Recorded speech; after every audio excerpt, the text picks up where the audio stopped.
Another aspect of this is a series of TikTok videos, a trend, a trend on TikTok right now.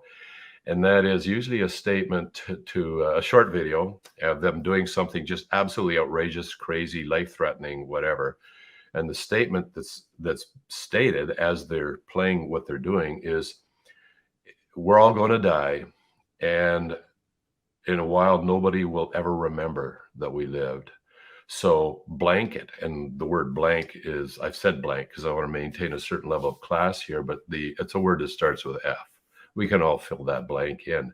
And then they do something just completely off the wall, outrageous, in some cases, just absolutely stupidly life risky. But what I find interesting is that just in the last week, I've become aware of this in a number of TikTok videos where they're doing this. And what it tells me about, let's say, the teens and the 20-year-olds that are embracing this. And basically, it's the idea that there is no God, there is no heaven, there's no hell, there is no afterlife. There isn't even any point to life. There's absolutely no point to life. So blanket. Just blanket and do something outrageous. And for some people, that outrageous thing, in fact, I fear for a growing number of people, that outrageous thing will be doing what we saw in the news this week, or doing what that guy driving the van did in Toronto did. More of this. So the question is, there's an underlying problem here. And what I'm suggesting is that the problem is not to try. Obviously, I'm not going to pass out knives to toddlers, okay? So obviously there is room for some sort of wise access to firearms here, so that hopefully people who are deranged, who are deeply troubled like this, will surface. And I know here in Canada, you have to fill out an application. The investigation is done with friends and relatives, just try and find those people, and they don't qualify. But that's not actually that's going to stop them from carrying it out in one sense, but it won't stop you from renting a vehicle and doing it a different way.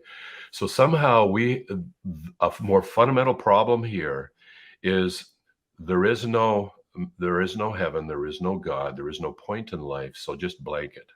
And that blanket is a fearsome thing when you see that this is trending amongst teens and early and 20-year-olds, because that is a forecast of where we're going as a society, which is not in a good place. The other thing I'm seeing is, okay, let's limit it to people that are 21, because 18 years old isn't adult enough.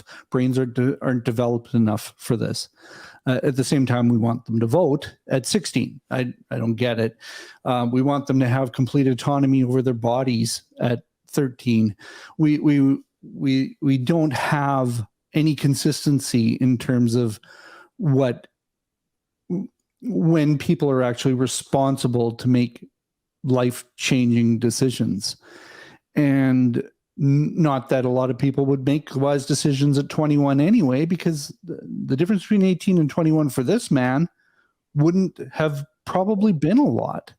I don't think he would wise up in those 3 years unless he ended up getting into a community of people that could validate him for a real identity instead of somebody that wants to go out with a bang. And I think of the gangs, like as this is happening in Texas, an equal amount of people are dying in Chicago, and that's gang warfare. It's not incels, it's gang warfare. But it's the same underlying problem where people are looking for identity. People are looking for a place to fit in, and the gangs are offering that, and they're not getting that in other places.